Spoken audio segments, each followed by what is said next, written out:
A little-known Republican representative from the state of Indiana by the name of Victoria Spartz is now the subject of an ethics committee investigation over allegations that she has been verbally abusing her staff and possibly engaging in a little bit of criminal activity. Here's what the report says. And this is according to a report from Politico. It says that aides to Representative Spartz spoke to Politico on the condition of anonymity. They said that she has created an atmosphere of abuse, rage, and general toxicity. She has reportedly drastically slashed aides' pay in recent weeks after complaining about their performances. Her chief of staff resigned from the job on Tuesday after having it for less than a month. And then Politico goes on to report this and apologize for the language that I'm going to use, but I'm going to read her quote, or the quotes from these staffers, about what she allegedly said. So again, apologies in advance, but here it is.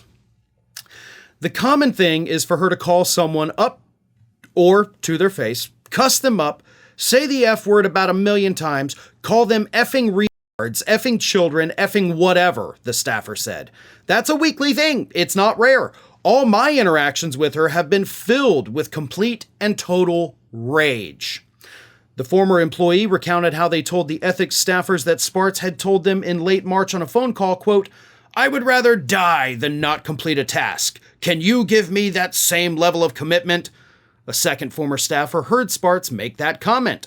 Spartz sometimes asks staffers about campaign issues when she calls them on their official phones while they're in the office, according to both people.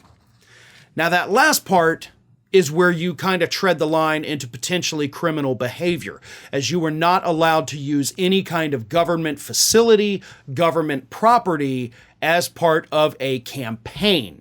That's Hatch Act.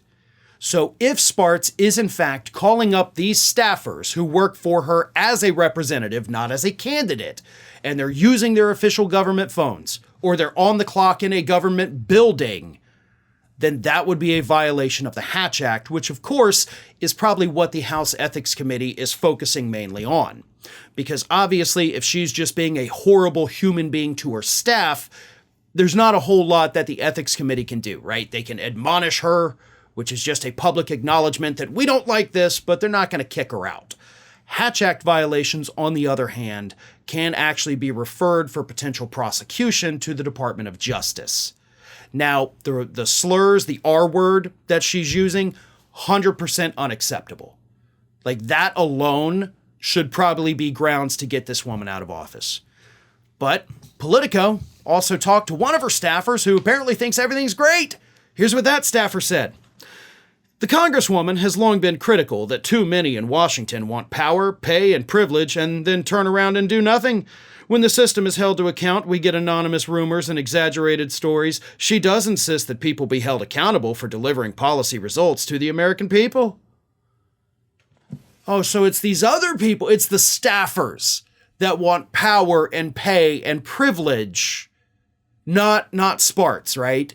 She's not acting like a little wannabe dictator who nobody before this story even knew who she was, right? She's not the one that wants the power. It's all these little staffers.